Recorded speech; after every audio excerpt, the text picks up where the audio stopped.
Welcome to all. நம்ம இதுக்கு முந்தின வீடியோவில் என்ன பார்த்தோம்னா, மேலாண்மைனா என்ன, அதனுடைய அடிப்படை கருத்துக்கள் பார்த்தோம். அதில் மேலாண்மை கருவிகள், மேலாண்மை என்றால் என்னங்கிற 2 கொஸ்டின்ஸ் பார்த்தோம். இப்போ அடுத்து மேலாண்மையினுடைய வரைவிலக்கணம் பார்க்க போகிறோம். இப்போ வரைவிலக்கணம்ங்கிறது என்னது? மேலாண்மை என்பது முன்கணிப்பு செய்தல், திட்டமிடுதல், ஒழுங்கமைப்பது, கட்டளையிடுவது, ஒருங்கிணைப்பது, கட்டுப்படுத்துவது.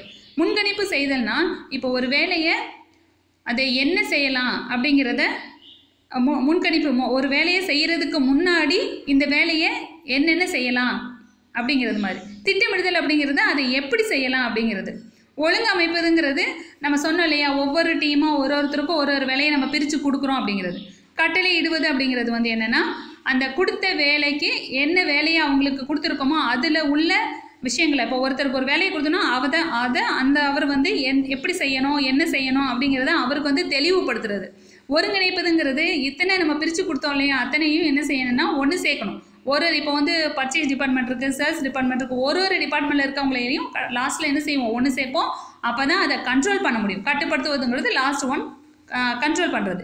இதுதான் என்னென்னா மேலாண்மை. இதை சொன்னது யார் அப்படின்னா கெஞ்சி கோயல். இப்போ உங்களுக்கு கொஸ்டின் வந்து வரைவிலக்கணம்னு கேட்கும் பொழுது நம்ம அதை அப்படியே எழுதணும். அப்போ உங்களுக்கு நேம் சொல்லி இவர் சொன்ன வரைவிலக்கணத்தை கூறுக அப்படின்னு சொல்லி கேட்டாங்க. அப்படிங்கிற பட்சத்தில் நீங்கள் என்ன செய்யணும், அவர் சொன்னதை மட்டும்தான் நீங்கள் என்ன செய்யணும், எழுதணும். எதை வேணாலும் எழுதணும் அப்படிங்கிற மாதிரி செய்ய முடியாது. அது ஒன்று.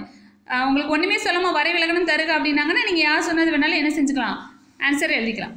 நெக்ஸ்ட்டு பீட்டர் எஃப் ட்ரக்கர் அவர் சொன்ன வரைவிலக்கணம் கொடுத்துருக்குறாங்க. ஏன்னா இது ரெண்டுமே அடிக்கடி மாற்றி மாற்றி கேட்கக்கூடியது. மேலாண்மை என்பது பன்னோக்கு செயல். இப்போ நான் சொன்னோம் இல்லையா, இதுக்கு முன்னாடி நம்ம பார்த்தோம்ல, முன்கணிப்பு செய்த, திட்டமிடுதல், ஒழுங்கமைப்பது, கட்டளையிடுவது, ஒருங்கிணைப்பது, இது எல்லாத்தையும் சேர்ந்த ஒரு செயல் தான் என்னது, பன்னோக்கு செயல்.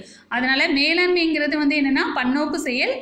அது என்ன செய்யுது அப்படின்னா, வியாபாரத்தை மேலாண்மை செய்கிறது, மேலாளரை மேலாண்மை செய்கிறது, மேலும் பணியையும் மேலாண்மை செய்கிறது. 3 விஷயம் செய்யுது அப்படின்னு சொல்கிறாங்க.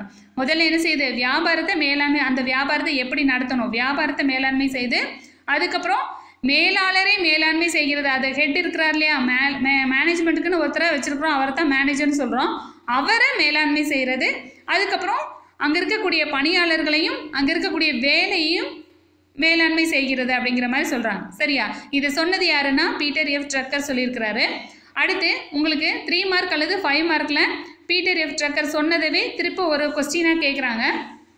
அதை நீங்கள் வந்து இந்த மேலே வந்து வரைவிலக்கணம் படிச்சிங்க இல்லையா, அதவே பிரித்து எழுதுனீங்கன்னா அதுதான் 3 பாயிண்ட்ஸாக கொடுத்தது. எது வந்து முக்கியத்துவம், மேனேஜ்மெண்ட்டுக்கு எது முக்கியத்துவம் அப்படிங்கிற மாதிரி கேட்கும் பொழுது இந்த நீங்கள் 3 பாயிண்ட்ஸ் வந்து நீங்கள் எழுதலாம். ஃபர்ஸ்ட் ஒன் என்னது, வணிகத்தை மேலாண்மை செய்தல். செகண்ட் ஒன் மேலாளரை மேலாண்மை செய்தல். தேர்ட் ஒன் பணியையும் மேலாண்மை செய்தல். ஒரு மேலாளருங்கிறவர் எப்படி இருக்கணும் அப்படின்னு சொல்கிறாங்கன்னா, இந்த 3 பாயிண்ட் சொன்னோம் இல்லையா, இதை 3ஐயும் அவர் ஒன்று சேர்த்து செய்யணும். இதில் ஏதாவது ஒன்று மிஸ் ஆச்சுன்னா கூட அந்த பிஸ்னஸை கரெக்டான ஒரு மேனேஜ்மெண்ட் இல்லை அப்படிங்கிற மாதிரி ஆயிரும். இதில் எதுவுமே ஒன்று இல்லைன்னா கூட மற்றதையும் நம்ம என்ன செய்ய முடியாது, சிறப்பாக செய்ய முடியாது அப்படின்னு சொல்லி சொல்கிறாங்க. மேனேஜ்மெண்ட்டில் இருக்கக்கூடிய ஒரு மேனேஜர் என்ன செய்யணும் அப்படின்னா, சூழ்நிலைக்கு ஏற்ற மாதிரி மாறிக்கக்கூடியது மாதிரி இருக்கணும். அந்த வியாபாரத்தை நல்லபடியாக நடத்தி கொண்டு போகிற மாதிரி இருக்கணும். அதுக்கு இந்த 3 பாயிண்ட்ஸ் மேலே சொன்ன அத்தனையும் என்ன செய்யணும், அவர் ஒன்று சேர்த்து எதையும் மிஸ் ஆக்காமல் அதை ஒன்று சேர்த்து அந்த மேனேஜ்மெண்ட்டை சிறப்பாக செய்யணும் அப்படின்னு சொல்லி சொல்கிறார். சரியா?